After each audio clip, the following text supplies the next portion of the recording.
ಮಾಹಿತಿಯನ್ನ ಕೂಡ ನೀಡಿತ್ತು ಹವಾಮಾನ ಇಲಾಖೆ. ಈ ಹವಾಮಾನ ಇಲಾಖೆ ನೀಡಿದಂತಹ ವರದಿಯನ್ನ ಆಧರಿಸಿ ಸಿಡಬ್ಲ್ಯೂಎಂಎ ಹಾಗಾದ್ರೆ ಆದೇಶವನ್ನ ನೀಡ್ತಾ ತಮಿಳುನಾಡಿಗೆ ನೀರು ಹರಿಸುವಂತೆ ಆದೇಶವನ್ನ ಕೊಟ್ಟಿದೆ. ಸಿಡಬ್ಲ್ಯೂಎಂಎ 15 ದಿನಗಳ ಕಾಲ 3500 ಕ್ಯೂಸೆಕ್ ನೀರನ್ನ ಹರಿಸುವಂತಹ ಅನಿವಾರ್ಯ ಪರಿಸ್ಥಿತಿಯಲ್ಲಿ ಈಗ ರಾಜ್ಯ ಬಂದು ನಿಂತಿದೆ. ರಾಜ್ಯದ ಮುಂದಿನ ವಾದ ಏನ್ ಮಾಡುತ್ತೆ ಸರ್ಕಾರ ಅನ್ನುವಂತ ಪ್ರಶ್ನೆ ಈಗ ಸದ್ಯಕ್ಕಿರೋದು. ಇವತ್ತು ಸರ್ವಪಕ್ಷಗಳ ಸಭೆಯನ್ನ ಕರೆಯಲಾಗಿದೆ. ಅಲ್ಲಿ ಒಂದಷ್ಟು ಮಾಹಿತಿಗಳನ್ನ ಸಂಗ್ರಹ ಮಾಡಿಕೊಳ್ತಾರೆ. ಅದರ ಜೊತೆಯಲ್ಲಿ ಈಗಾಗಲೇ ಡಿಕೆ ಶಿವಕುಮಾರ್ ಅವರು ಕೂಡ ಸದ್ಯಕ್ಕೆ ಜಲಾನಯನ ಪ್ರದೇಶದಲ್ಲಿರುವಂತಹ ಪರಿಸ್ಥಿತಿಗಳೇನು, ಜಲಾಶಯಗಳ ಪರಿಸ್ಥಿತಿ ಏನು, ಸದ್ಯದ ಸ್ಥಿತಿಗತಿ ಏನು, ಇದೆಲ್ಲದರ ಮಾಹಿತಿಯನ್ನ ವರದಿಯನ್ನ ಈಗಾಗಲೇ ತರಿಸಿಕೊಂಡಿದ್ದಾರೆ ಅನ್ನುವಂತ ಮಾಹಿತಿ ಕೂಡ ಸದ್ಯಕ್ಕಿದೆ. ಅದೆಲ್ಲವನ್ನು ಆಧರಿಸಿ ಯಾವ ನಿರ್ಧಾರವನ್ನ ತೆಗೆದುಕೊಳ್ಳಲಾಗುತ್ತೆ ಅನ್ನುವಂತ ಒಂದಷ್ಟು ಪ್ರಶ್ನೆಗಳು ಸದ್ಯಕ್ಕಿದೆ. ಆದ್ರೆ ಈಗ ಮಳೆ ಆಗುತ್ತೆ ಅನ್ನುವಂತ ನಿರೀಕ್ಷೆ ಇರೋದ್ರಿಂದ ಅದೇ ಆಧಾರದ ಮೇಲೆ ಆದೇಶವನ್ನ ಸಿಡಬ್ಲ್ಯೂಎಂಎ ನೀಡ್ತಾ ಅನ್ನುವಂತ ಒಂದಷ್ಟು ಪ್ರಶ್ನೆಗಳು ಕೂಡ ಈಗ ಕಾಡ್ತಾ ಇರೋದು. ಇದೇ ವಿಚಾರಕ್ಕೆ ಸಂಬಂಧಪಟ್ಟಂತೆ ಸಿಸಿ ಪಾಟೀಲ್ ಆಗಿರುವಂತಹ ಹವಾಮಾನ ತಜ್ಞರು ಮಳೆಯ ಬಗ್ಗೆ ಒಂದಷ್ಟು ಮಾಹಿತಿಗಳನ್ನ ನೀಡಿದ್ದಾರೆ. ಏನ್ ಹೇಳಿದ್ದಾರೆ ಬನ್ನಿ ನೋಡ್ಕೊಂಬರೋಣ.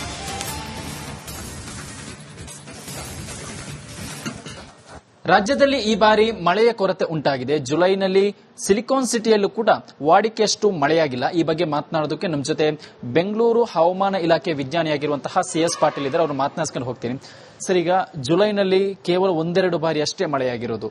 ಇದು ದಾಖಲೆನ ಹೆಂಗೆ? ಎಷ್ಟು ಆಗಬೇಕಾಗಿತ್ತು? ವಾಡಿಕೆ ಎಷ್ಟು ಈ ಹಿಂದೆ ಆಗ್ತಾ ಇತ್ತು? ಎಷ್ಟು ಆಗಬೇಕಾಗಿತ್ತು? ಎಷ್ಟಾಗಿದೆ ಸರ್? ಜುಲೈನಲ್ಲಿ ಬೆಂಗಳೂರಿನಲ್ಲಿ ಸುಮಾರು 40% 50% ರಷ್ಟು ಮಳೆ ಕೊರತೆಯಾಗಿದೆ. ಇದು ವಾರ್ಷಿಕವಾಗಿ ಸುಮಾರು 100 ಸೆಂಟಿಮೀಟರ್ ಮಳೆ ಆಗಬೇಕಾಗಿತ್ತು. ಇಲ್ಲಿ ಸುಮಾರು ಒಂದು 14 ಸೆಂಟಿಮೀಟರ್ ಮಾತ್ರ ಮಳೆಯಾಗಿದೆ. ಇನ್ನು ಆಗಸ್ಟ್ 2ನೇ ವಾರದಲ್ಲಿ ಮಳೆಯಾಗುವ ಸಾಧ್ಯತೆ ಐತಿ. ಆಗಸ್ಟ್ 1ರಂದು 1ರಿಂದ 5ನೇ ತಾರೀಕಿನ ತನಕ ಮಳೆ ಬೆಂಗಳೂರಿನಲ್ಲಿ ಸಾಧಾರಣವಾಗಿ ಕೆಲವು ಕಡೆ ಮಾತ್ರ ಮಳೆಯಾಗುವ ಸಾಧ್ಯತೆಗಳದಾವು. ಮುಂದೆ 6ರಿಂದ 13 ತನಕ ಬೆಂಗಳೂರಿನಲ್ಲಿ ಮಳೆಯಾಗುವ ಸಾಧ್ಯತೆಗಳದಾವು. ಮುಂದೆ 13ರಿಂದ ಮತ್ತೆ ಮಳೆಯ ಪ್ರಮಾಣ ಕಡಿಮೆ ಆಗುವ ಸಾಧ್ಯತೆಗಳದಾವು.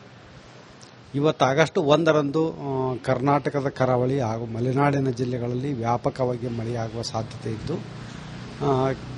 ಕೆಲವು ಕಡೆ ಭಾರೀ ಹಾಗೂ ಅತ್ಯಂತ ಭಾರೀ ಮಳೆಯಾಗುವ ನಿರೀಕ್ಷಣೆ ಇರುವುದರಿಂದ ಉತ್ತರ ಕನ್ನಡ, ಉಡುಪಿ, ದಕ್ಷಿಣ ಕನ್ನಡ, ಶಿವಮೊಗ್ಗ, ಚಿಕ್ಕಮಗಳೂರು, ಹಾಸನ, ಕೊಡಗು ಈ ಜಿಲ್ಲೆಗಳಿಗೆ ಆರೆಂಜ್ ಅಲರ್ಟ್ ಅನ್ನು ಕೊಡಲಾಗಿದೆ. ನಾಳೆ ಆಗಸ್ಟ್ 2ರಂದು ಈ ಕರಾವಳಿ ಜಿಲ್ಲೆಗಳಿಗೆ ಮತ್ತು ಮಲೆನಾಡಿನ ಜಿಲ್ಲೆಗಳಿಗೆ ಯೆಲ್ಲೋ ಅಲರ್ಟ್ ಅನ್ನು ಕೊಡಲಾಗಿದೆ. ಆಗಸ್ಟ್ 3ರಂದು ಕರಾವಳಿ ಜಿಲ್ಲೆಗಳಿಗೆ ಯೆಲ್ಲೋ ಅಲರ್ಟ್ ಅನ್ನು ಕೊಡಲಾಗಿದೆ. 4, 5ರಂದು ಕರಾವಳಿ ಜಿಲ್ಲೆಗಳಲ್ಲಿ ಮಳೆಯ ಪ್ರಮಾಣ ಕಡಿಮೆ ಆಗುತ್ತೆ. ಕರ್ನಾಟಕ ರಾಜ್ಯಾದ್ಯಂತ ಆಗಸ್ಟ್ 2ರಿಂದ ಮಳೆಯ ಪ್ರಮಾಣ ಗಣನೀಯವಾಗಿ ಕಡಿಮೆಯಾಗುವ ಸಾಧ್ಯತೆಗಳದಾವು. ಆದರೆ ಆಗಸ್ಟ್ 6ರಿಂದ ಮತ್ತೆ ಮಳೆಯ ಏರಿಕೆಯಾಗುವ ಸಾಧ್ಯತೆಗಳದಾವು. ಈಗ ಇದೇ ರೀತಿಯಲ್ಲಿ ಜುಲೈನಲ್ಲಿ ಯಾವತ್ತಾದ್ರೂ ಈ ರೀತಿಯಲ್ಲಿ ದಾಖಲೆ ಪ್ರಮಾಣದಲ್ಲಿ ಮಳೆಯ ಟೈಮ್ನಲ್ಲಿ ಉಷ್ಣಾಂಶ ದಾಖಲಾಗಿರೋದಿದೆಯಾ? ಮತ್ತೆ ಇಷ್ಟು ಕಡಿಮೆ ಯಾವಾಗ ಈ ಹಿಂದೆ ಮಳೆಯಾಗಿತ್ತು ಅಂತ? ಇಷ್ಟೊಂದು ದಾಖಲೆ ಉಷ್ಣಾಂಶ ಎಂದೂ ಆಗಿಲ್ಲ ಬೆಂಗಳೂರಿನಲ್ಲಿ. ಮತ್ತು ಮಳೆಯ ಪ್ರಮಾಣನೂ ಕೂಡ ಬಹಳ ಈ ಎಲ್ನಿನೋದಿಂದ ಬಹಳ ಕಡಿಮೆ ಆಗಿದೆ. ಇದ್ದದ್ರಾಗ